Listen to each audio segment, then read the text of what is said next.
Gaza में Israeli मजालिम का सिलसिला जारी। 24 घंटों में बमबारी से 700 से जायद फ़लस्तीनी शहीद। जंगबंदी के खात्मे के बाद 400 से जायद फ़ज़ाई हमले। जबालिया कैंप और खान यूनुस में 2 रिहायशी इमारतों पर हमले में 250 और दीगर वाक़यात में 50 शहादतें हुई।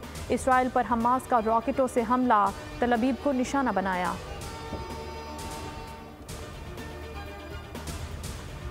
पाकिस्तान ने सफारती सतह पर भारत को शिकस्त दे दी। पाकिस्तान यूनेस्को के मेंबर एग्जीक्यूटिव बोर्ड और भारत को हराकर वाइस चेयरमैन के तौर पर मुंतखब। 15 नवंबर को होने वाले इलेक्शन में पाकिस्तान ने सबसे ज़्यादा 154 वोट हासिल किए। पाकिस्तानी वुमेन्स टीम का कमाल, न्यूजीलैंड को होम ग्राउंड पर कर दिया बेहाल। फातिमा सना की शानदार बॉलिंग, शवाल जुल्फिकार की जिम्मेदाराना बैटिंग। पाकिस्तान वुमेन्स टीम ने पहली बार न्यूजीलैंड को T20 क्रिकेट में शिकस्त दे दी। 7 विकेटों से कामयाबी। 3 मैचेस की सीरीज में ग्रीन शर्ट्स को 1-0 की बढ़तरी।